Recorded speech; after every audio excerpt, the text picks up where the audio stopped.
are back. Hey, we're back. Thank you for sticking with us, those of you who did. Definitely. Thank you for waiting while we took a Pardon break. any leftover crunchy crunching. I ate my pickle happily off mic. That's right. I had chicken and mashed potatoes and green beans. Nice. Nice. I feel like I'm almost too tall for my shot. I didn't even think about it.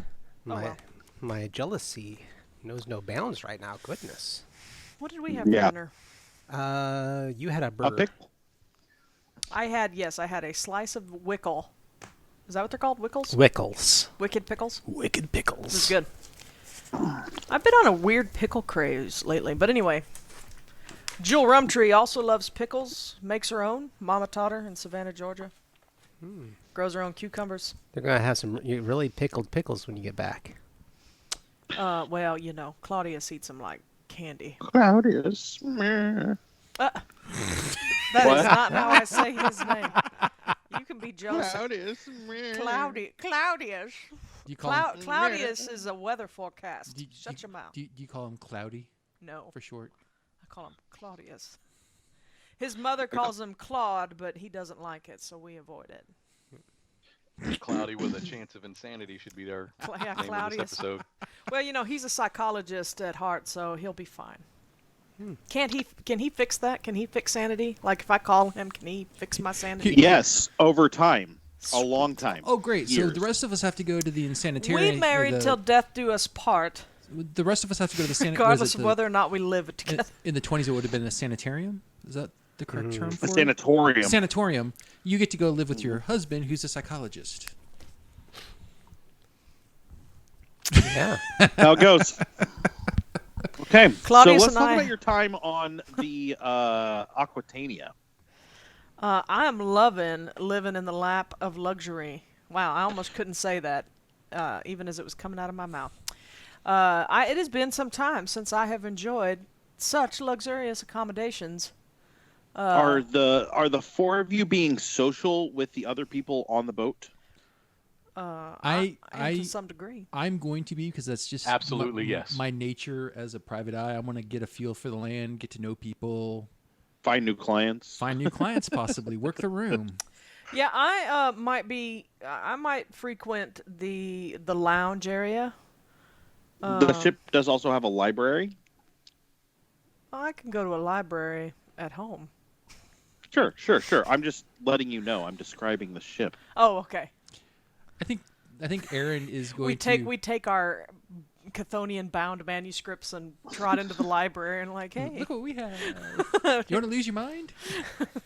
Feel this. It's authentic sandworm. I would like to talk to you about our Lord and Savior, Cthulhu.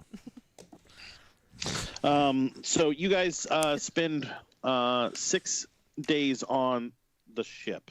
Nice. Yay.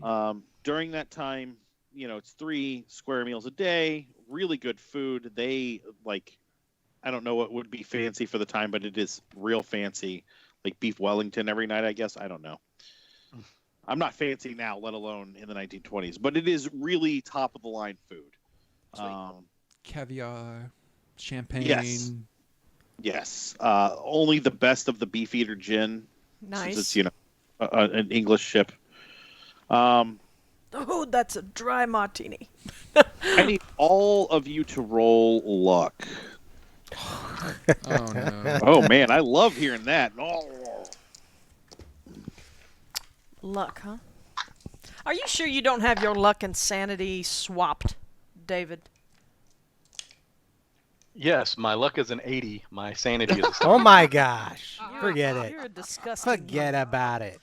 All right, I succeeded on my luck roll. I actually made it. I made it as well with a hard success. I just got regular success, but Yeah, just regular for me. 22 under a 26, I'm very happy. Your luck is 26? I got Yes. Well, You are not lucky. if you roll, so my luck is at 74. I rolled a 74, so I succeed, right?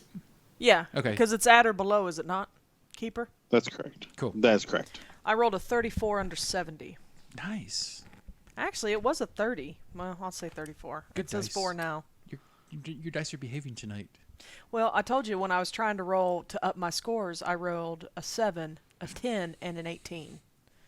2 extreme successes and a hard success. I was livid. So, did you also succeed, Dalphus? Yes. Okay. With excellent. his 80 luck, I'm sure. I rolled a 61 and still succeeded, so yes. As Aaron, as the ship is about a half a day away from docking in Southampton, you remember a couple of times Elias talking about his buddy Mickey Mahoney in London. He runs he publishes a weekly tabloid called The Scoop. He might be somebody good to talk with while you're there. What was that name again? Mickey Mahoney. Mahoney, okay. But what are your guys' other leads? What are we here for? Where are you focused in on? I think the main reason we were coming into London was to talk to the Gavigan guy at at the the Penhew Penhew Foundation. Yeah. The Penhew Foundation. He said he'd have more information on death cults and possibly the Bloody Tongue if we came to London. Sure. Yeah, sure. he definitely did not want to talk to us via Phone or telegraph. I mean, telegram. it is, a little difficult, but still. So I'm going to relay little difficult. as we're. So do we need to go over? So we were talking about showing them the worm book. Yeah. Do we want to go over that, or we just did it and you guys were like, okay, it's a worm book? Okay, guys, I hope it's great. No, that's fine. You definitely can talk about that. Okay, so why don't we? Now is a good time. I mean, we're at sea. We're all kind of relaxing, and I'm guessing the suite would have a lounge area that we can all hang out. And I'm gonna be like, so guys, we are about a day and a half out from docking in Southampton. I do recall Elias telling me about a contact of his named Mickey Mahoney, who's in London and publishes a tabloid. Now, I know tabloids are not exactly reputable information, but he may have an ear to the underground and what could be going on. What most people would consider sensational news could actually be something that could help us with what we're looking into. Well, not only that, I'm going to be very bluntly honest. We got people after us, and this is a tabloid. I can pay him and see about getting some pictures of us published even after we've left. That's not a bad idea, Bobby. That's actually a good way to misdirect these cultists. So let's keep that in mind, definitely. Good thinking, Boom Boom. Thanks. So, Dalphus, simmer down. Jewell, Dalphus, so on this voyage, we were all reading the different tomes of books that we found. The one that I read, the People of the Monolith, Bobby told me that he has suspicions that the book was bound in some kind of crinoid skin. It's Crinoid? Crinoid? Okay, it's something that's referred to in what I was reading. Cthulian. Cthulhian. I'm sorry, I got that wrong. I'm just new to this. Chthonian? Chthonian. Chthonian. Something like that, yeah. There's too many cyclopean words. Mm-hmm. Any Chthonian? Cuckoo Cachoo, anyway. Okay. Wow. John Lennon, 20 years too soon. Professor's losing his mind. He read that book and went kooky. No, Chthonian, I've never heard of such a thing. What are you talking about? Oh, well, that's disheartening, Bobby. We were hoping that someone would know more about it. Look, these books are not exact. Some of these books are not exactly bound in leather. You knew it. You even mentioned it to the lady. I know you think that's maybe. I said that it could be anything other than cattle. It could have been. That's what you said to her, but I don't think there's anybody in this room who thinks that it's. Well, I didn't think it might be something called a Chthonian. I've never even heard of such things. And you thought that we had? Well, I mean, you guys, you're an archivist in a higher museum. education makes us crazy? No, but more in contact with things that Bobby and I ourselves might not have been familiar with. If you two I have seen some things that are quite questionable, but I do not believe I've ever seen something bound in skin from something called a Chthonian. What even is a Chthonian? It's a sand. It's a worm that in the sand. It's a Giant. It's a mighty big worm. Yeah. Worm. Yeah. Giant. Yeah. Dalphus, are you familiar with these things? Giant sandworm. I've spent a lot of time in the desert, and I don't recall ever seeing any giant worms in Egypt. Well, that's a apparently, plus. from what Bobby read, these wouldn't exactly be of this Earth. Say what now? Excuse me. Okay, Bobby. Now, I know that you've been frequenting the lounge and you've been drinking a lot. Well, there's a good reason. Well, yeah. And tell me that whatever y'all been reading hasn't exactly been a little bit off the beaten path. This book put me off my path a little bit. Well, see, I did learn about something called crinoids, but I hadn't been able to talk to Professor Hardgrove to see if he was familiar. So, Miss Rumtree, you're giving us a hard time about something that we've all never heard about, and you've read your own Well, you mysterious thought thing? that I'd know about a Chthonian, and I'd find that quite... I would have been a little bit happier. I don't know how I feel about We being... had the hope. I would guys be would've a known. little bit happier. Well, I Quite just am frankly. interested to know how Bobby knows what a Chthonian is and that's its skin. It was in its book, and it looks like that wasn't a far off practice. It was in the book that you read? Yeah. Now, I've heard the word before, having to do with Greek mythology. Oh. Well, that's at least something. See? That's why we keep him around. He knows things about things. Greek is one of my languages. Is it? I didn't know you could speak Greek, Dalphus. Say something. Go on. I was about to say something that would get us in trouble on the stream, so... Yes, let's not do that. Let's not do that. Okay. So basically, we all read something, and it has not helped us one bit to glean any connections. Apparently, the Earth was. I believe the term used in the book I read was seeded, as in they, I guess, brought life to this planet. So not bad? Oh, I mean, well, I guess it depends on how you feel about life on this planet, but. For the most part, it's good. But yeah, they were called the crinoids, Well- and they talked about all manner of things, and there was some incantations or something in there, and Incantations, like just a spell? weird. Like the Wizard of Oz Is spells? that the hardest thing to believe out of everything that we've talked about tonight? Not really. Not really, but at least I can touch the skin. I mean, a spell just... Well- I mean, I don't have any... I mean, I've never done Look- the like before. Before we get down, then I end up having to get in a bottle again. Let's just talk about, just briefly, what did your book say? Like, I can tell you that my book, really quick, was about a guy named Eben, who was a wizard of Hyperborea, or something like that. Is that Greek too, Dalphus? The word has some Greek origin to it. And he was in contact with some kind of crazy creature. But the thing is that my brain automatically thinks, oh, okay, maybe some, desert land. I don't know, because sandworms. I mean, it must be desert. But whatever. I'm drawing a blank on how this all lines up. But so far, we're dealing with stuff that's like nobody talks about, right? Yeah, for the most part. Not in polite company. What about you? You got someone in your book? The people of Monolith? No, I mean, the creepiest thing out of that was it was bound in some otherworldly skin. I mean, there wasn't a whole lot of information that I was able to glean from it. Okay. I mean, yeah, mine just talked about the crinoids. What about you, Professor? It was the ramblings of a madman. It was keeping a journal about contacting ancient gods and sacrificing to the gods and Okay. Yeah. So ancient and beings, other cults. So cults, ancient beings, things not of this world.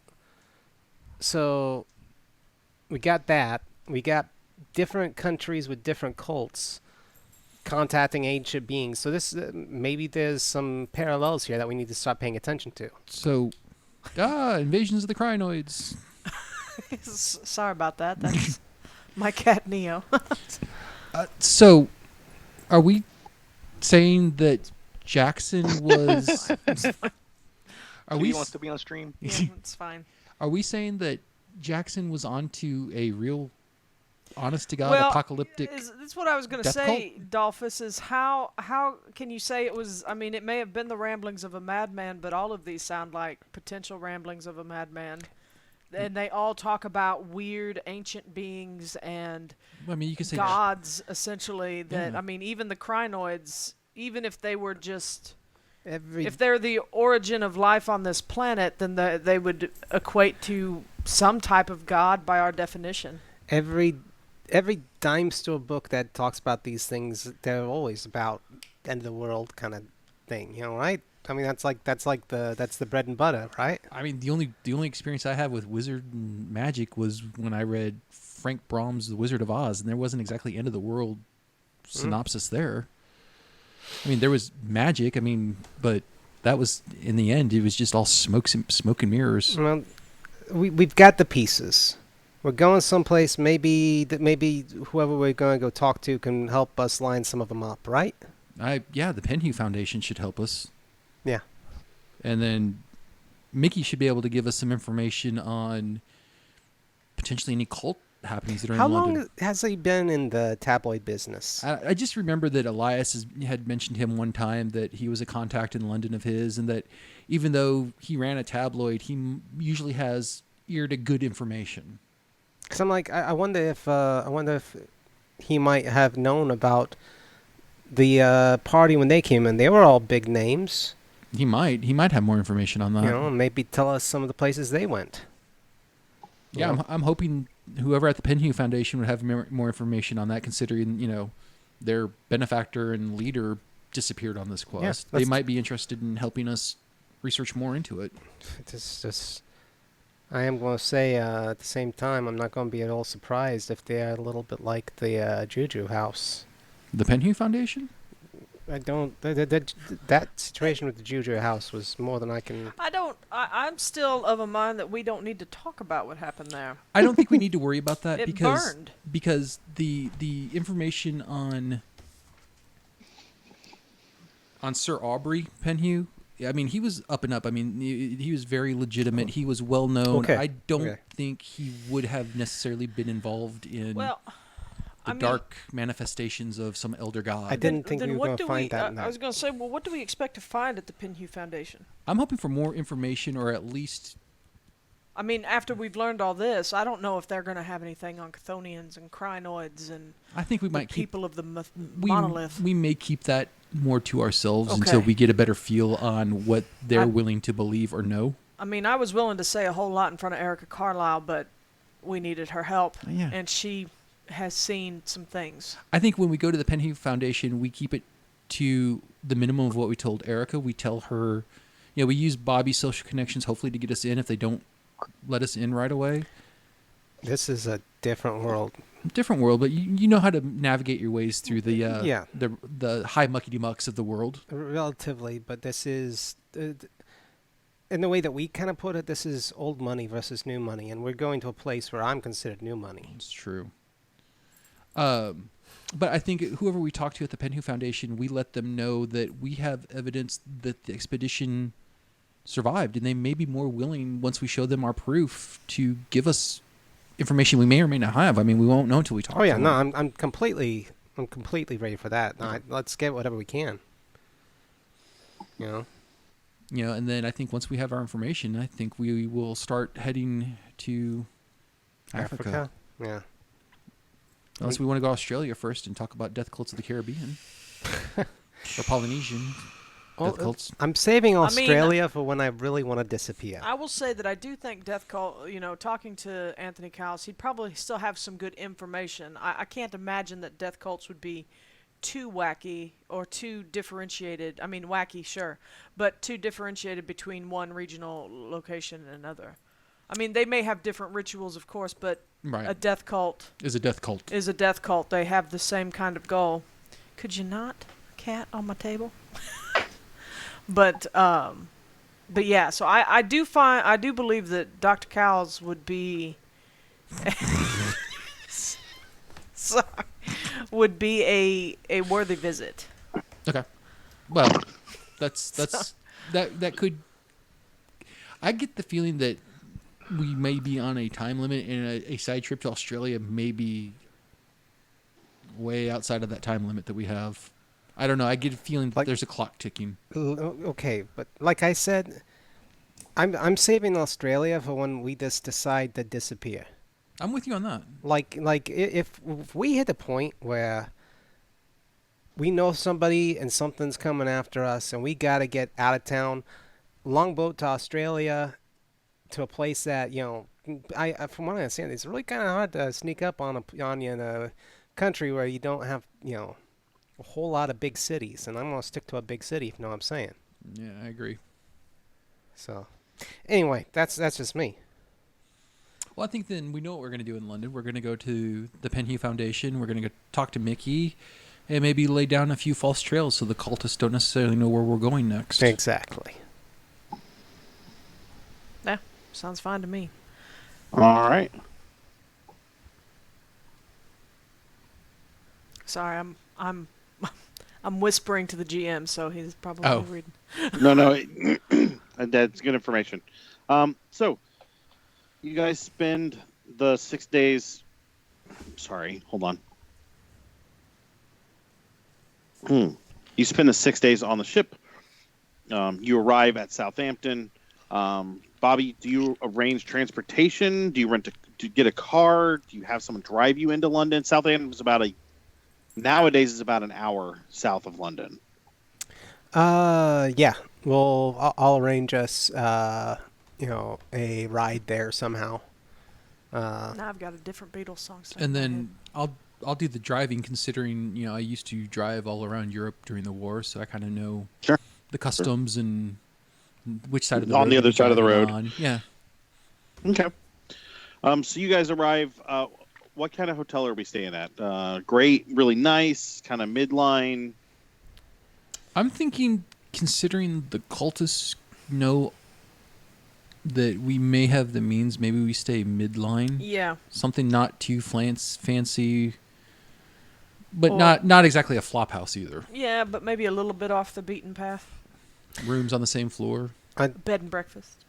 I'm going to recommend 2 locations. Okay. We'll put one under my name and one under yours, if that's okay. So split the party up, but not exactly split the party up. Yeah, that 50-50 chance they find us. I'm good with that. Alrighty. Are they going to both be at midline hotels? Mm-hmm. Yeah. Okay. Across the city from each other or near each other? Across. Okay. And under which name are you actually staying? We'll stay under Rumtree, because my character's like... They would probably be looking for Bobby's name since he is known to be wealthy. Yeah, I don't think we should use my name either, considering they had the file on me, so they might know Lockhart as well, so we probably shouldn't do that. I don't think they'd expect us... They only talked to me but briefly, and I had no weapons or anything, so the police really didn't, to my knowledge, take down a whole lot of notice of my presence. Yep. I'm a delicate woman. I saw a horrible death. I will, ever so often, my character will say, if we're out and about in that area of town, drive by, I walk in, and I leave a different exit, just so they can get in a cab. Yeah, and somebody that way it looks like we are there ever so often, to some extent. So, okay, so you guys get settled in the hotel. It is probably midday, just after lunch. By the time you get everything settled and checked in. Are you headed to the Penhew Foundation now, or do you want to go to the Scoop? Where are you guys headed? Let me call Mickey. Let's go to the Scoop. Yeah. Okay. You want to call Mickey, or you want to go over? Or you want to call him to let him know you're coming over? I want to call, because he doesn't know me. I just know him from a conversation with Jackson. So let me call him to see if he's in office. Not let him know that we're going to come by, just if he's in office, and then we'll surprise visit. He has a secretary. She says that he is definitely in, and he would be happy to meet any friends of Jackson's. Perfect. All right. So you arrive at the Scoop. It's on the 3rd floor of a shabby building on Fleet Street, not far from the Ludgate Circus, which means a lot to all 5 of us. I know what that means. I don't think any of us have ever been to what now? I've been to London. I know what the Ludgate Circus is. Yeah. And I'm sorry, but I'm thinking Sweeney Todd, the Demon Barber of... Fleet Yeah. Street. See? Yeah. I've been meet to London both out of character and in character. You meet a 40-something So it's just you, red-haired. I'm glad you pointed that out, Roxy. No. Hey, I haven't been to Ireland and you have, so That's true. that. It's like it's England like London light. but green. Yeah. There you go. No, sorry. You meet a 40-something-year-old red-haired cigar-smoking man. He is your typical like Irish Teamster boss kind of look to him. He says, I'm sorry to hear about Elias. He was good. He was a good man, and he'd throw me an interesting story every once in a while. What can I do to help you guys? Well, Mickey, so we're in London, and we're actually looking into who killed Jackson. I mean... Well, he was here 2 weeks ago? Yeah, apparently he came from London to New York, and he was murdered before... I mean, we were knocking on the door as the guys that... The cultists, whoever it was murdering him, was leaping out the window. Yeah, I mean, when he was here, we talked briefly, went through some of the files. I don't know that I know a lot, but maybe the stuff he was looking at is of interest. Yeah, definitely. If you got it, definitely. Yeah, let me. So I've got these. These are the 3 stories that he was really interested in. Roxy, can you put up 25? Yeah, give me un momento. Alrighty. This is a news story from The Scoop. It says, shocking canvases bring recognition. Local artists monstrous scenes mock surrealists. Now collectors can buy savage scenes which rival or surpass the worst nightmares of the Great War, but which are far more exotic than that grim business. London artist Mr. Miles Shipley's work is being sought out by collectors who have paid up to £300 for individual paintings. This correspondent has seen dozens of works of artist Miles Shipley and finds them repulsive beyond belief. Maidens ravished, monsters ripping out a man's innards, shadowy, grotesque landscapes, and faces grimacing in horror represent only a fraction of Shipley's work. With all their repellent content, these works are conceived and executed with uncanny verisimilitude, almost as though the artist had worked from photographs of alien places surely never on this earth. The artist reportedly is in contact with other dimensions in which powerful beings exist, and says he merely renders visible his visions. Mr. Shipley is a working-class man without formal artistic training, and who has nevertheless made good where thousands have failed. Art critics say Shipley provides an English answer to the continental artistic movement of surrealism, whose controversial practitioners have still to convince John Bull that the way in which a thing is painted is more important than what it is. Number 26. Alrighty. 1 second, sorry. Police baffled by monstrous murderers. Inhuman killer shot but still alive? Valley of Derwent residents shocked several months ago by 2 murders and a serious assault on a 3rd victim are still without explanation or perpetrator of the dreadful attacks. At that time, Lesser-Adale farmer George Osgood and resident Ms. Lydia Perkins were torn to shreds in apparently unrelated murders on consecutive nights. On the 3rd night, wheelwright Harold Short was nearly killed but managed to drive off a grisly creature which he swore to be manlike but not human. Constable Tumwell, also of Lesser-Adale, believes that he shot and killed the beast on the night Mr. Short was attacked. Other residents of the region have claimed to have seen the thing since. Reportedly, Lesser-Adale endures to this hour the bizarre wailings of the beast on nights near the full moon. Readers of the Scoop are reminded that their esteemed journal's long-standing danger protocols and are advised that the picturesque clothes surrounding the peak have it, and it trails off.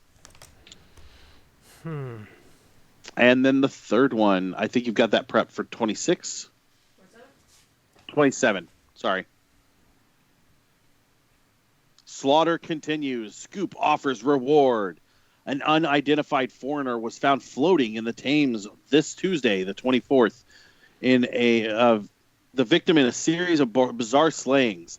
Though Inspector James Barrington of the Yard had no immediate comment, sources exclusive to the Scoop agreed that the victim had been beaten severely by one or more assailants and then stabbed through the heart. These series of murders have continued over the space of 3 years to the bafflement of our faithful metropolitans. Must we hope that Mr. Sherlock Holmes, though reported by Mr. Doyle to be in retirement, will one last time rise to the defense of our majestic isles? Readers of the Scoop are reminded that this esteemed journal has a long-standing reward for information.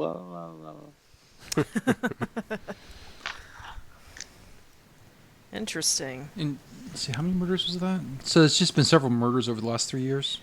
Yeah. Was this third article? Was it implying that they counted that body pulled from the Thames as part of the monstrous murders included in the second piece? Or no, is this these are three separate stories. 3 separate stories, and that one was referring to give you an idea, Lesser Adale is about a half a day's travel from here, from London. Okay. Lesser Adale. Yeah, it'd be like for you guys in Texas, it'd be like, oh, over in a tiny town outside of Fort Worth. Like, it's not anywhere near where you're at. Sweet. Or for people familiar with the area, if you're just going to go from here to Houston in rush hour, it's a half a day travel. Well, just remember how slow transit was in 1925 when cars. To get to Lesser Adale is a train, a bus, and a car. Like, no joke. You have to take 3 different things to get there. Okay, yeah. And at the end, a bicycle. Has any of this continued? This thing, the monstrous murders. Yeah, are these recent? Like, how, are you asking? You're asking Miles or Mickey? Yeah. I have reported on a few more murders here in London. I haven't heard anything from Lesser Adale, and the artist is still plugging along, kicking out art. Shipley? So, and is he local? Yes. Did it say he was in London? Yes, Okay, he is local. So, Mickey, these murders, the one that just happened recently with the body in the Times, you said he was beaten? Yeah, beaten to death and stabbed through the heart. Do the police know, or does the Yard know that beating, was it done with fists or with an object? From my notes, I think I remember that it looked like it was something harder than just some fists. Interesting. Yeah, it's potentially several assailants, right? Yeah, it's potential. Yeah. Definitely more than one. I'm going to look at Bobby and be like, kind of mouth clubs? Yeah. Can you give me a stealth check on that? Does he? Oh, he mouths clubs. If you don't want to be caught, if you're fine with being caught, don't worry about it. No, you don't want to be caught. No, that's fine. I succeeded. Okay, cool. Mark the box. Yep. Oh, you should have erased all the other marks in the boxes once we that's a good idea. went through the advancement. I don't have an eraser. Yeah, we're going to I'll have to get new get 'em. character Out of sheets. curiosity, We can print some new ones. what your what do you call this, periodical? I mean, what kind of stories do you do? Are these common stories that you do? Well, the Scoop only covers the most exciting, the most intrinsic, the most important news. Salacious even? Perhaps. Well, the main reason I'm asking is, so you don't cover like society news kind of stuff, because that's not really big unless it's like, For scandals, For instance, Mr. Mahoney, would you cover something called, or a foundation called the Pinhue Foundation? Are you familiar with it? Is it something that you've written about before? I'm not familiar with the Pinhue Foundation at all. All right. Well, yeah, but so you don't really cover like high society news kind of stuff, like where the no. parties. That's all boring stuff. Yeah, I figured that wouldn't be your thing. So, do you have any contacts at the Yard that would be able to give us more information about these murders?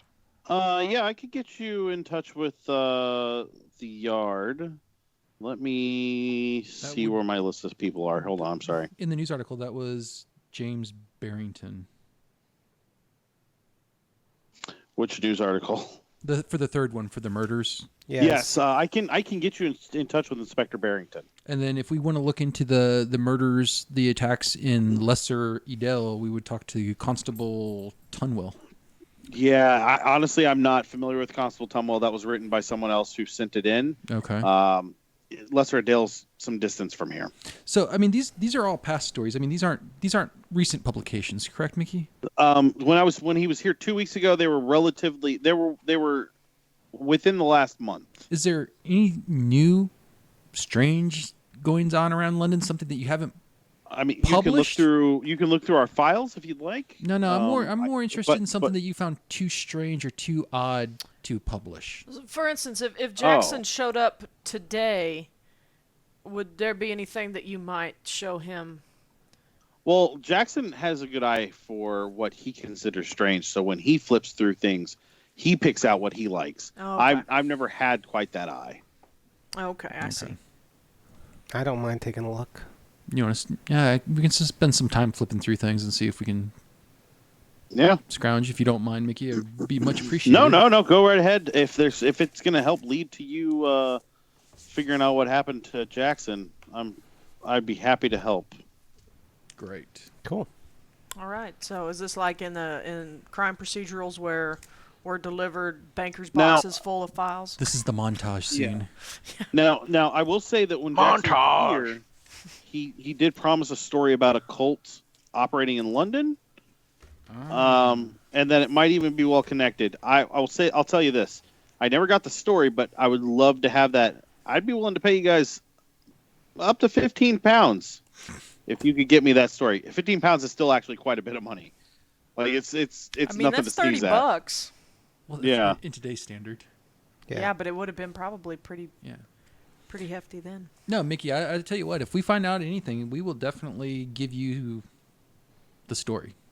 Yeah, and if there's any other gruesome or odd sort of story, I'd be happy to help that out. And if you happen upon a lady that wanted to pose in her knickers, we'd be happy to pay for those pictures too. I see Mr. Blackwood there has a camera. I'm sure that he could put that to good use. It's quite an offer, Mickey. But you may not be familiar with young Mr. Blackwood, but I'll tell you that face he's making it right now is saying that he's probably not interested in giving you any of that, good sir. Fair enough. Just if you want to earn some money while you're here, I'd be happy to take those off your hands. Earning money is not something that's in Bobby's needs. He's got plenty. Well, it was a pleasure, Mr. Mahoney. We'll just take a look at these papers. We'll let you get back to whatever it is that I'm sure you need to be about in publishing this fine periodical. So you guys are going to go through the stories. How far back are you going? I'd be like, so if he was in 2 weeks ago, and these were from a month ago, I would be looking forward from that time. Was this publication in print when the that's Carlyle good. expedition? Oh yeah, that's came right. Oh yeah, in London? yes, it was. Can we get some from, what is that, 1919, 1920, something like that? Whenever. Yeah, we can take a look at those too. From about, or maybe even a little bit before, because Jewell has a hunch that maybe Carlyle, if Pinhue was involved in something, perhaps something was a well-connected cult based in London. It seems like, there could have been something that popped up in an article maybe in here. So why don't we split our efforts? Bobby and I will go from about a month after, from when Jackson was here forward to see if anything new has cropped up. And then you and the professor can look at the older stuff for any references to the expedition or any weird happenings then. Have you noticed, Dalphus, that they gave us higher educated people that know all about Chthonians 5 years worth of newspapers to look through? Well, no, it's Well, but, I figured you guys were used to going through dusty, moldy things. I am. Dalphus, I think he's insulting you. Can you... I'm tempted to make a crack about the lingerie. sorry, didn't bring any to pose. Yeah. Bet you wish you would have packed that stuff now, huh, Rumtree? You could have earned 15 pounds. I just said in those 2 cases didn't have my lingerie. I didn't say there wasn't any. Yeah, I should ask Mr. Mahoney, would you like pictures of me? I'm sure that they will fetch a specific kind of crowd. They will fetch a sturdy price. Hefty price for a sturdy woman. Anyhow, let's take our boxes of newspapers and blow the dust off these old signatures and see what we got. Sure. Hello again, all kitty. 4 of you roll luck, and I need at least a hard success. Shoot, that's a critical failure. It's We a don't good start. crit fail That's a in this fantastic game. start. Nope. John and I are got out excited. Yeah. I got excited. You said luck, right? Yep. Yeah. How do you know what is like better What's than your a luck regular at? 80? So So, 40 is a any- hard success. I got it. Okay. You can't spend luck on a luck roll. Tell Neo he also needs to roll luck. He's Neil, about to need to roll Where's luck. my small dice? I have some little ones. If we put dice out there, he will bat them all over the table. Oh, they're over there. Huh? Neil got an extreme success of 8. Of course, because he lands on his feet always. Always. Such a lucky kitty. So did who succeeded? I did. 31 Just under you? 70. There you go with your moldy, dusty I- tomes. You know what? I have more luck than wit. So So Roxy, looking at inserts 3 through 10, is basically the information you're going to get. It's all public information, stuff we would have covered earlier had I thought to do that when we did the first episode. It's not a huge deal, though. You don't get anything else specifically tied to the Carlyle expedition, though. What you do get is that there have been reports of something in the fog, and that's almost all it would say. So put up number 28 for me. alrighty. I actually think I had that ready. There you go. I'm trying to get to the page that it's actually on. It almost had me. It almost had me. It was like turning suddenly, knowing something was there, only to find nothing. A nothing possessing hideous life. The dank water smell of the cloying fog was replaced by a foul scent of smoldering hair, which somehow reached out and filled my lungs, driving itself deep into my body. I began to choke. It meant to kill me. I cannot describe the terrible feeling of invasion by these foggy tendrils, and I could see nothing. It's an excerpt of a much longer article that Mahoney has kind of really embellished a little more by ghostwriting. And was this before or around the same time as the Carlyle? It's written months ago, months and months. And so this attack was in London? Yes. So Alan That is Bruce- really the only other thing that you find that really sticks out. Okay. So nothing preceding the Carlyle expedition's time in London. That's correct. Nothing preceding or nothing around that time. This was probably like let's say August of 2024 or 1924. Okay. So only So like about 5 months ago, 4 or 5. 5, or 6 4. months ago, yeah. Okay. Okay, interesting. Did you tell us about, out of character, did you tell us about the spell that you learned? No. We just loosely mentioned incantations. We didn't go into detail. Alrighty. So this article you found, Jewell, this is about some guy that was attacked by the fog? I mean, I've heard London fog was bad, but... Yeah, I'm sure that... I mean, he refers to the fog almost as though it was tangible. And he talks about, like, tendrils, and it felt like something very specifically was trying to take hold of him. And yeah, London fog can be quite soupy, but it's not that bad. I've never known it to kill anyone. Well, that's not true. I'm sure people have died in the fog a lot, but not by the fog. But not sure. Got nothing. That's very strange, but I think it's something to take note of. I did want to ask, because if Jackson was promising an article on a well-connected cult based here, did we have any information from the stuff that we got? Did it refer to anything? Any of his notes on the? No, but I don't want to exactly talk about that here. Oh, that's true. I understand. Discretion is.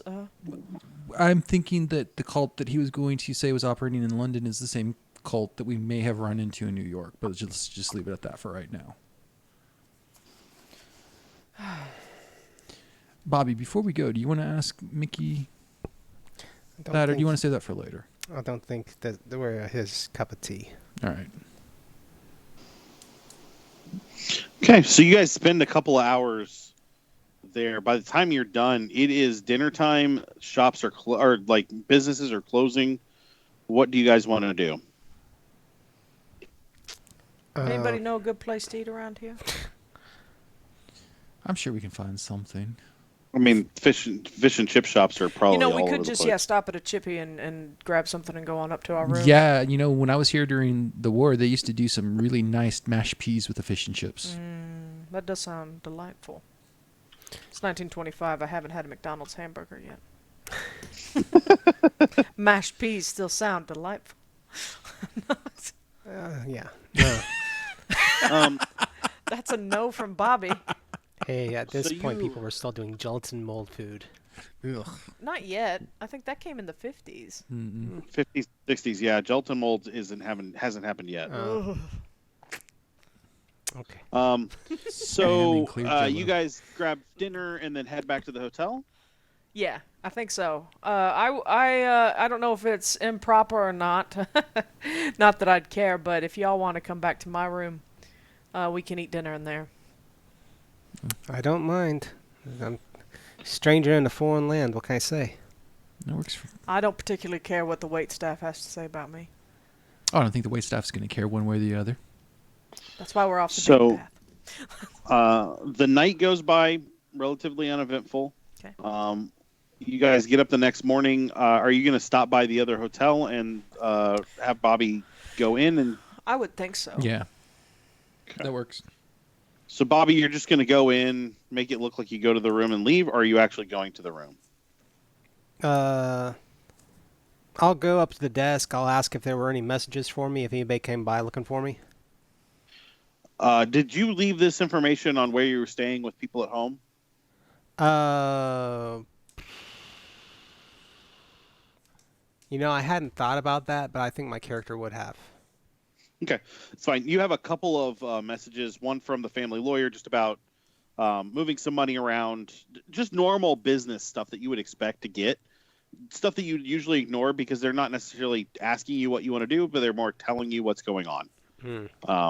So you kind of let the businesses run themselves because that's what they're there for. Yeah. But nothing beyond that. Excellent. You might take. I would have. I guess I thought of this after, but you might take somebody up with you if you're going to actually go to the room, even for a moment. Well, no, I was just going to. He's got his pool cue case with him. Forgot about that. No. What I was going to do is. If we hear boom boom, we know. I'm going to pay for a very simple breakfast to be taken up and dropped off in the room. Okay. Well, And- is this the night still, or No, is it's the this morning. Oh, this is the morning. Okay, Yeah. I'm sorry. Yeah. You're going to have it dropped off in the room? Yeah, they should have a key to the room and be able to just put it in there, and But Yeah. then they'll know you're not there.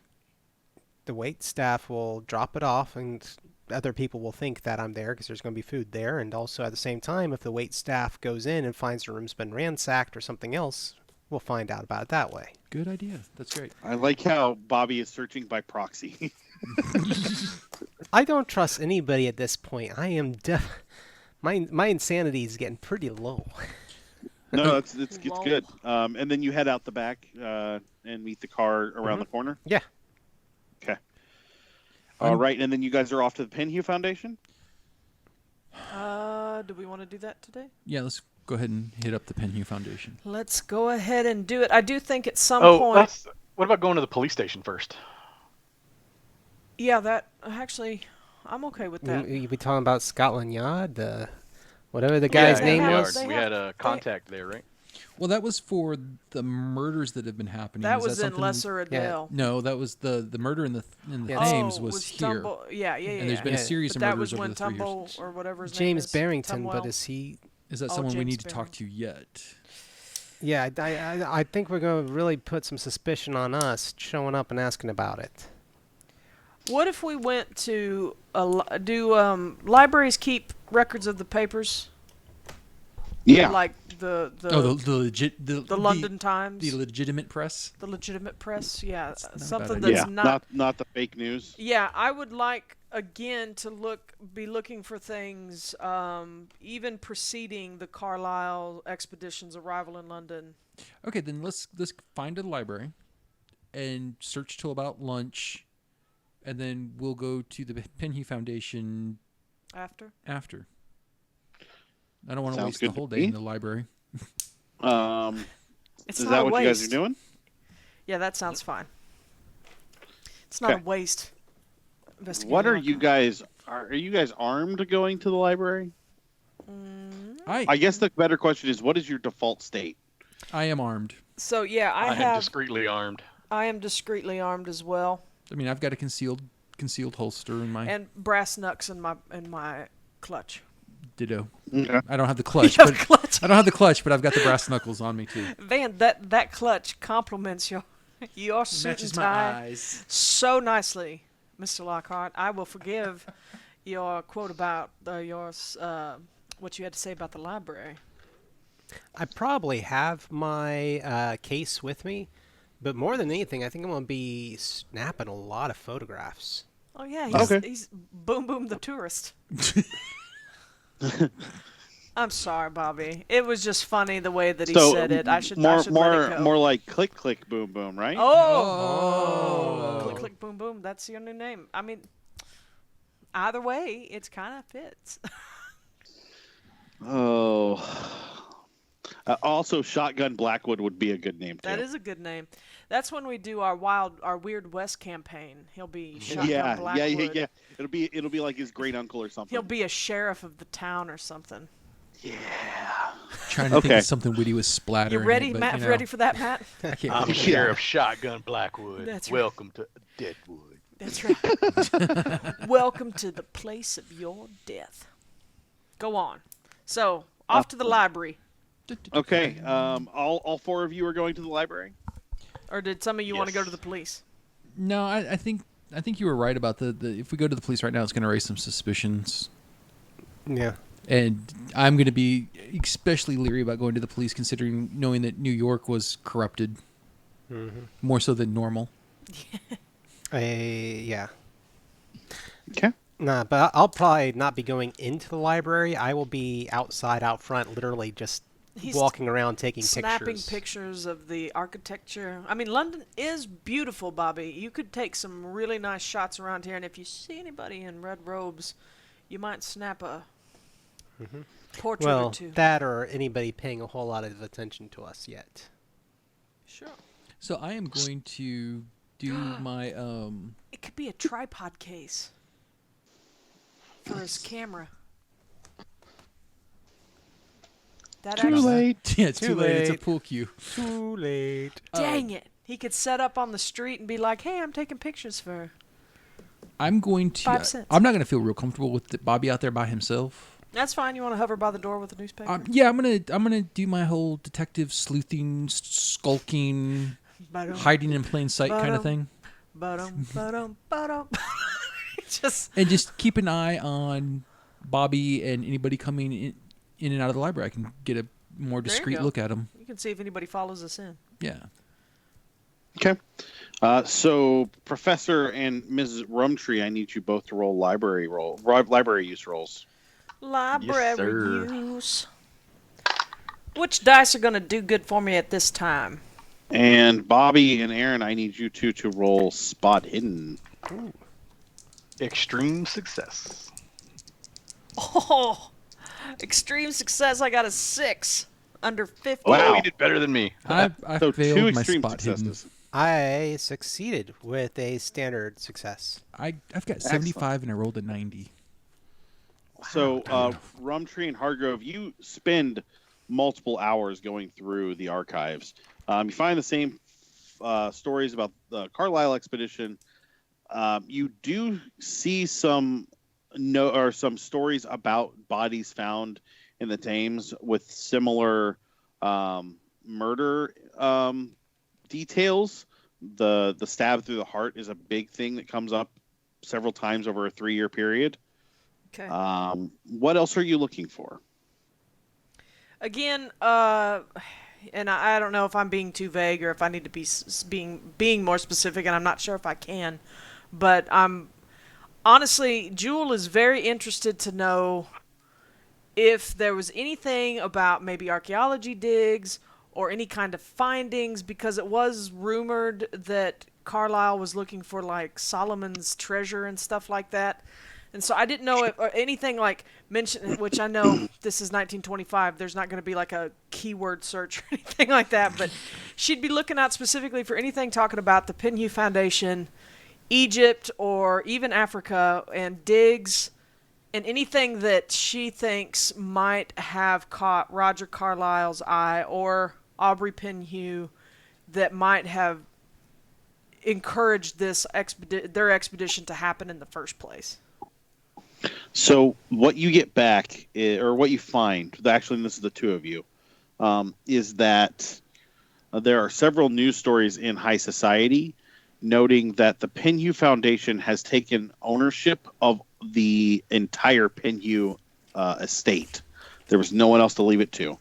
And that Edward Gavigan is handling the estate's processes while still selling off some of the property. Okay. Essentially, he's selling off the property to keep money because the property is very expensive, and without everything else going on, it's harder to earn that money, if that makes sense. Sure. So he's kind of the man in charge right now of the Penhew Foundation. Yes, and the Penhew estate. Sure, sure. So he has control of the money as well. And what that was? Yeah. Gavin, what? Gavigan, Edward Gavigan. Edward Gavigan, which is the name that was written, Yep. or that's written on the name of the business card that we had from, I believe, Elias's pocket, and then the man you got the telegram back. Yeah, we telegraphed him, and he didn't want to discuss. He wanted us to come here and meet him. Just making sure it wasn't a different one. Do we have that telegram? Yeah. Handy, Roxanne, I can see it again. The telegram that he sent back to us was a Matt thing. Oh, okay. It wasn't a handout. If you want I have his card though. I have the response. I don't have. I might have written it down. Let me take a look real fast. I'm looking right now. That was in episode 2, I believe. Have info on Jackson. Lots of info on death cults. Come to London if you want more information. That's right. Was the synopsis. Yeah. He didn't want to send information. Or sorry, have no info on Jackson, but had lots on death cults. Yeah. And I can pop up his business card right here. And so, yeah, he's the director of the Penhew Foundation. And it is fancy. It is super duper fancy. It is a fancy business card. He has far more information. You know, in the 20s, business cards really were just like names. And still, even now, they're still a big deal in higher society in like New York and London. Sure. If I learned anything from American Psycho, that's what I learned. Also, Huey Lewis in the News is very underrated. But they were the ones who did The Power of Love, right? That was in Back to the Future, yes. You know, Huey Lewis was in that movie. Yes. He's the guy behind the megaphone. Yeah. So was the news. John They had newspapers all over the place. No, I saw him live a couple years ago. Of course you did. That sounds like a John thing. Yes. Anyway, back to did a great live 1925. Oh, yeah, I've heard that. I've never seen them, but Anyway. So, other than that, you don't see anything that really sticks out. You note the murders. Okay. There are a couple of notes about Miles Shipley from a couple of different what do you call those, newspapers, but it's not bad. None of it's like bad. It's just less embellishy than the scoop was. Like, local artist makes disturbing paintings. Yeah. And it's like a small piece in the art section, not anything more than that. There are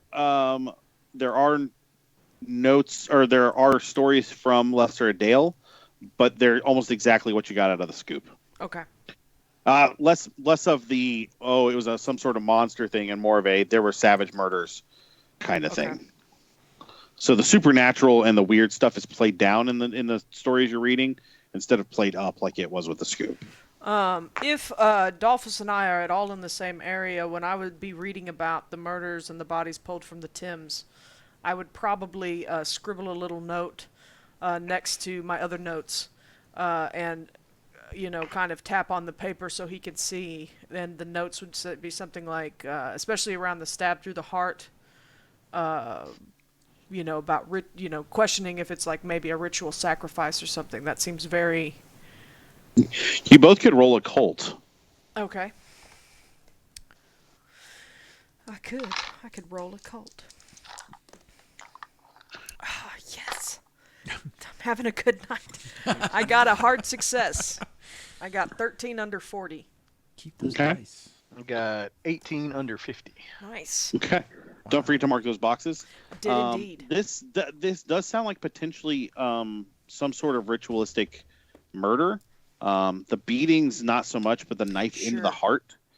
There's a lot of potential for belief systems that go around blood and the heart, and are attaching us to this mortal coil and all those things. Something, and in thinking about things called death cults, Mm-hmm. I can imagine that perhaps human sacrifice or some sort of ritualistic, drastic bloodletting and sanguination and stuff like that is definitely on par with what we're potentially looking at. Were there more that were just like beatings? No. Yes, there were beatings, but nothing that looked like it might have been clubs like that. Like that? Did we have a name of that victim? No. Okay. I don't think so. It was just a foreigner, wasn't it? Oh, that was in the scoop. It was a foreigner. Okay. Interesting. So someone who wouldn't necessarily be missed immediately. Unidentified foreigner. Okay, yeah. They don't care. Someone who wouldn't be missed, or another cult member. Yeah, that's not a bad technically idea. we're Yeah. unidentified foreigners to most people, but... Out of character because I'm apparently outside not spotting anything. You notice that there's gum on your shoe. Dang it, they're new too. Lord. Next time when you're trying to watch people, don't try and do it through the newspaper. Cut holes in it next time. Yeah. Right through the Coca-Cola ad. Just cut out that girl's eyes and just look through. That's how they do it in all the TV shows. Stupid British newspapers. You can't see through them like the New York Times. So yeah, when we finish that, if that's what we find, I would, I'm sure we would leave and rejoin our men on the outside. Okay. You guys grab a quick lunch and then you're headed to the Penhue Foundation? Yes. Yep. And so I didn't see anything while I was out there. Not at all. Cool. Awesome. And Best news then ever. you relate all the information you found inside, I take it, over lunch? Yes. Okay. Again, but in a closed area, I would not talk about it in a restaurant. Like in the car on the way to a restaurant. Yeah, maybe. Yeah. Are we in cabs? No, I'm driving. Oh, we rented a car? Yeah. Can you rent a car in 1925? I mean- Nice. You can if you have enough money. Nice. I've had a car. Jewell spends the entire Precisely. trip working on her British accent, and it's not very good, but she does her best. It Abysm- doesn't even sound like transatlantic. I mean, it's Abysmally. abysmally working on her. So Yes, abysmally. I have hired a car. Yeah. So the Pinhue Foundation is in central London at a Bloomsbury address north of Oxford Street and west of the British Museum, roughly between Regent's Park and the Thames. It's a high Victorian building of fewer stories and greater ceiling height than the buildings to either side, and of altogether greater scale and elegance of detail. Inside the apartments are opulent. It's 2 stories and a basement, so in British terms, a basement, a ground floor, and a first floor. A doorman waits at the door, and once he lets you in, there is a kind of burly-looking secretary sitting out front. The secretary stands and he says, "Welcome to the Pinhue Foundation. How may I assist you?" You're up, Bobby. This is your world. Jewell says nothing. She just gives the burly secretary a up-down. We contacted someone here, right? Yeah, we talked to you. We got a telegram Edward from Gavigan. Edward Gavigan. If we have the Okay. card, I would... Yeah. Hi, my name's Robert Blackwood, and I had talked over telegraphs with a Mr. Gavigan. I'm hoping that I might have an opportunity to talk to him or someone on his staff.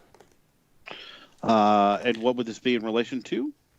How about that?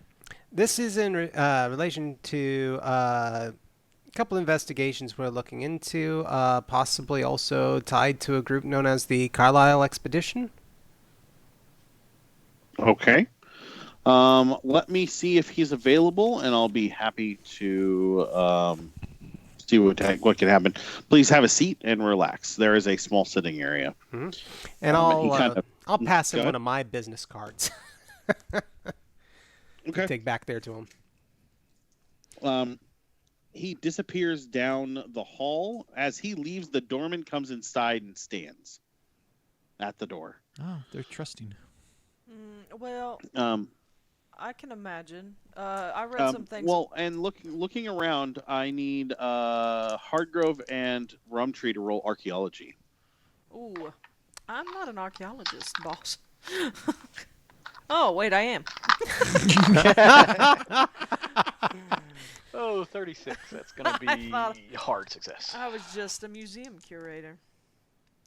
That will be just a regular success for me. It's a 43 under 70. Very nicely placed are some very well taken care of pieces of Egyptian artifacts. Oh.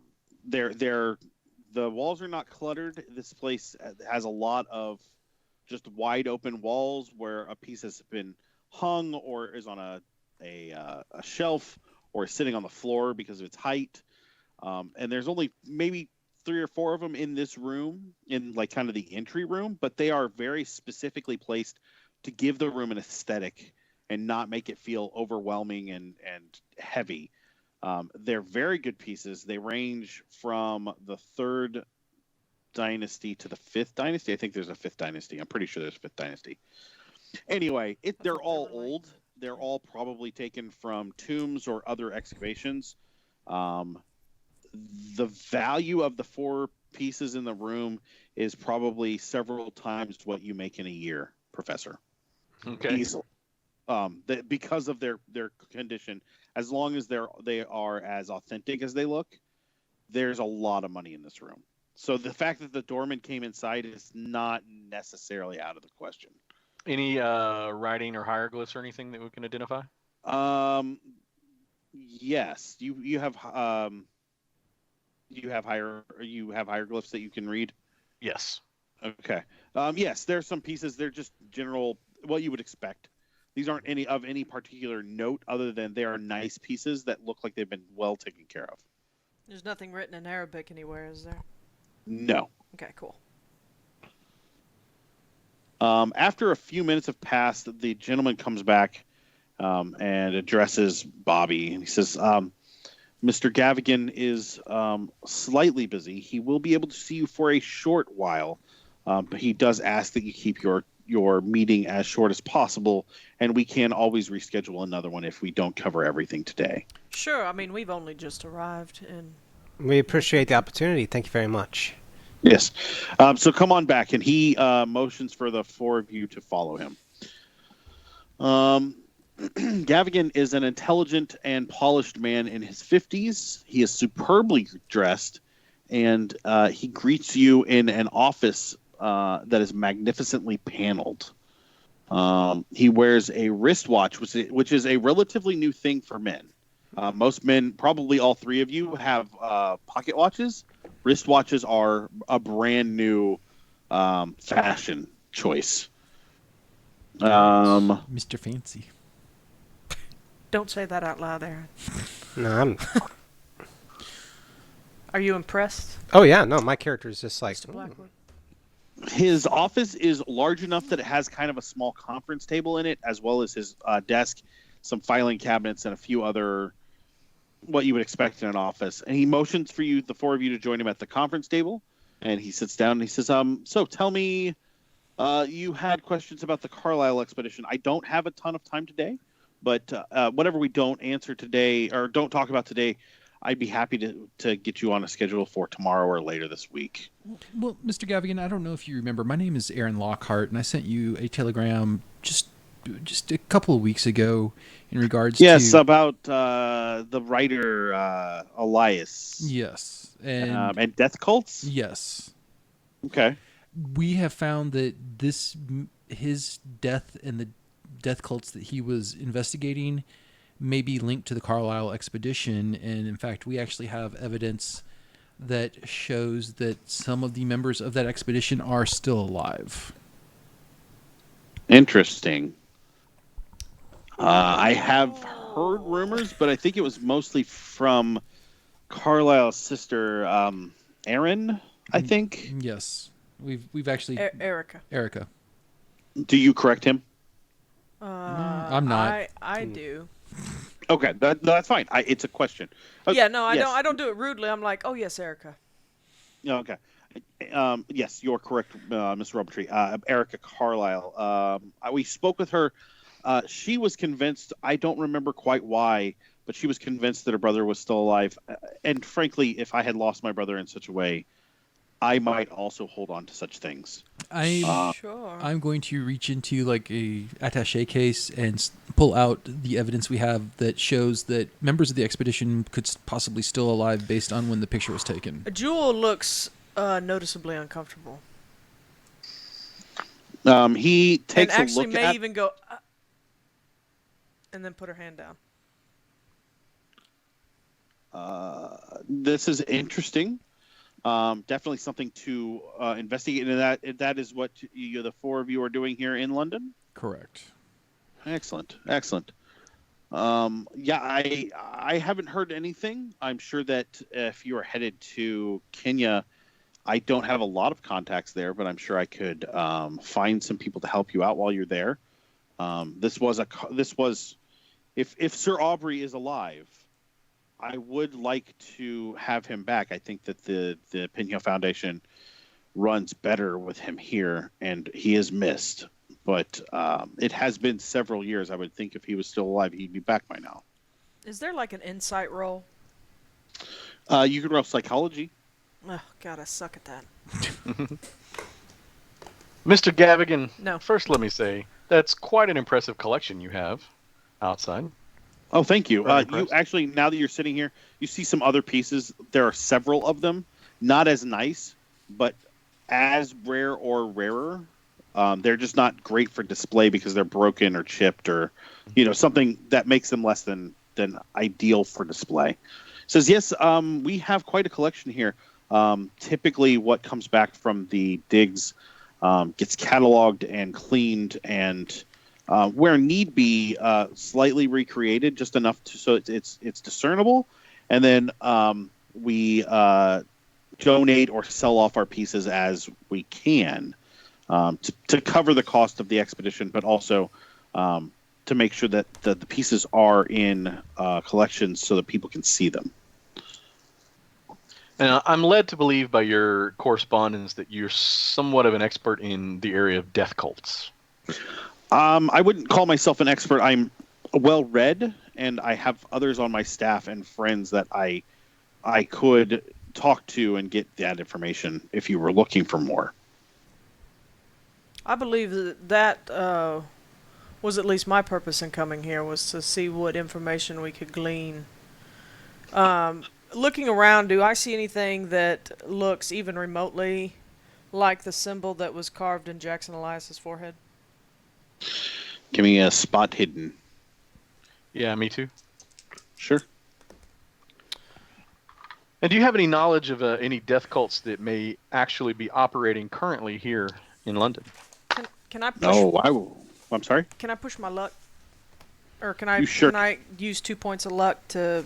You bump? can use 2 points of luck. There's a difference between pushing the roll and using luck. I'm sorry. I meant using luck to. I want to take it down to. I had a 34. I wanted a 32 for a hard success. Okay. I have an extreme success on the spot hidden.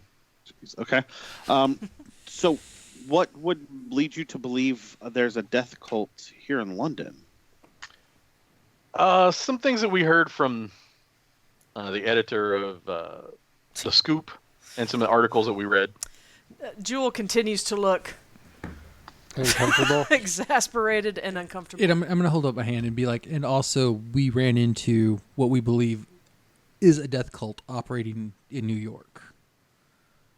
I need everybody to give me a psychology I was roll. going to say, Jewell is very uncomfortable right now. Oh, crap. Well, howdy. That's 100, right? If it's all zeros, yes, that's 100. Yeah. Okay, so that's is this a 1? That is a 1. I got an extreme success in That's psychology a critical success. with a 10. Do you get critical successes? Oh no, in that's seven? a straight 1. Yeah, no. My psychology is a 10. Oh yeah, most of ours are. Don't forget to mark those boxes. No joke. If you got a success, okay, so let's back up. Dalphus, you got an extreme success on that spot hidden. Yes. You noticed that under all of the proper British suit, tie, vest, like everything about Gavigan says that he is a proper British man with money, including the watch, which is very fashionable, but would lead you to believe he doesn't have money, but it's because it's part of the fashion. There is the slightest bit of leather cord that you can see peeking out underneath his collar. And you, Jewell, you did couldn't not shut see up. this. You didn't get a good enough success. We were not coming here to talk to him about Pinhew being alive. I was Even right. if he wasn't in the death cult. Anyway. This guy has control of all of his money, and you're just like, hey, yeah, he might be alive. We're going to go find him so you don't have to deal with this money problem anymore. We're Americans, and that's what we like to do, is make sure you don't have any money. I thought Americans like to solve everybody else's problems. Well, by that's taking what control. Lockhart is walking in telling people. Exactly. We came here to talk about death cults, and that was going to be dangerous enough. Yeah, so anyway, back in character. That was all out of character. When Aaron mentions the death cult in New York, who succeeded on? Or I'm sorry, Aaron. You notice? Yep, I succeeded. There is just a twitch in his eye. You've seen that twitch before, where there is knowledge that was that he has of that. I want you to roll an idea roll, or an intelligence roll. There is no idea in 7th edition. It is a 6th edition concept, and now it's just the same as intelligence. I rolled a 25, so a hard success. You contacted Gavigan. Then the cultists showed up at your office. No, you Unagi. can't. You can't. Yeah, you don't get to have your light bulb moment now. After the guy is gonna. No, I'm working on a plan. This is gonna work. Okay, It's gonna work. I promise. man. Jules. Should I reach into my bag and pull out one of those cultist robes now? And just... Jules left. Yeah, off, you should pull out the club. Bring and be out like, the "You know club, what this is?" because we're just gonna show him everything. We're just gonna be like, hey, would you like to see the lingerie in my case, sir? Because we're just gonna show you everything else. So is our ongoing theme now less pie and more jewels on lingerie? She has a nice set of fancy knickers. What do they say? What do they call pie in France? Tarts. A Royale with cheese. I want a Royale right now. Right. So I made the connection that after we telegrammed Gavigan that the cultist showed up at the office. I did not make that connection, but Jewell knows that. No. Well, you guys all assumed the police did it, or that there was a problem with the police, which was not necessarily a bad call. However, you sent a thing and said, "Hey, any information on Jackson Elias or death cults? My name is Aaron Lockhart. Here's my address." The worst private investigator. Wah, wah, wah. Oh, that's not fair. You can't. We're gonna die Aaron, in this pretty room. Now that you think about it, now that you're using your noggin, the Juju house burning down might also be connected here. Well, I would assume that I think is a for sure, right? I mean, I would assume they would cover up their own mess. It's likely. And I'm guessing this is all an inner monologue with myself that I can hopefully relay to the... Jewell might actually have either a hand on her face like, oh... To play it cool. Sorry, I almost swore. Oh, Lord. Fiddlesticks. Fiddlesticks is a it very wasn't going to be the F word. It was going to be Jesus' name. Okay, so now that I made this connection in my head, I've got a plan. Do you see me grabbing my left arm as I feel another heart attack? Yeah, palpitations. Sensation. Okay, so just from memory. I guess at the best opportunity, I am going to look at my pocket watch and be like, and pull out my garrote, and be like, Mr. Gavigan, I know you wanted to keep this brief. In fact, we have some appointments ourselves that we need to follow up fairly soon. Can I leave our hotel information with you to contact us with more information? And I'm going to give him Bobby's bogus hotel address. Well, it's absolutely. On your way out, speak with my secretary, see what I have available tomorrow, and I'd be happy to sit down with you again, or the next day if tomorrow is not available for you. That is great, and I appreciate you taking your time to talk to us. I know you're a busy man with everything that goes on with your foundation and the work you do. We will leave our hotel that Bobby is under his name. We'll leave that hotel information with your secretary, and we will schedule You don't something. say that. You don't say under his name. Well, no, I know what he meant. We'll leave our hotel info with you. Yeah. And we'll set up an appointment for tomorrow or the next day. I appreciate your time. I stand up and shake his hand. So, sounds fantastic. Thank you. He shakes all four of your hands, including Mr. Rumtree's. He gives you a good handshake. I give him a sturdy handshake as well. So was that the only thing to notice on the spot hidden? I did not get as good a one as David did. No, you didn't. It was going to be a really tough spot hidden no matter what. Cool. You know what? Actually, this is a great place for us to call it tonight. It's after 10. We've hit our mark. Thank you guys for listening. I've had fun. This is great. Yeah. How about you over there, Boom Boom? Did you have fun? I'm having a great time, and I was right. Gosh. I don't know it yet, but I was right. Well, we will be back in 2 weeks on the... I believe it is the 5th. 5th, yeah. But we will be the rerunning... 5th of December. We will be rerunning this episode a week from tonight, normal time. Just keep... If you followed us tonight, we've gotten a lot of new followers tonight, which we truly appreciate. Thank you so much, guys. If you have clicked the little bell, I believe there's a bell in this. There will also be episode 2 will be going up, I believe, on YouTube. Oh wait, episode 2 went up last week, did it? Yeah, not? so episode 3 the first part, episode up. 3 goes up tomorrow. The first part of episode 3 goes up tomorrow. Tonight was episode 4. We do want to send a quick thanks to Dicey Adventures. I believe the channel is Night Fury 8583. I could be wrong on that, but they, we want to shout them out. They're family of mine, and they run a D&D podcast or a D&D Twitch stream. So if you like D&D 5th Ed and you want to see some homebrew creation stuff over there. We're going to kind of cross-promote each other, and we'll host them here when they run. So if you follow us, you'll get to see them too, but definitely give them a follow as well. Yep, you've got us the 5th, the 19th, and then the 2nd of January. We will still be doing this no matter how hungover Miss Rumtree is.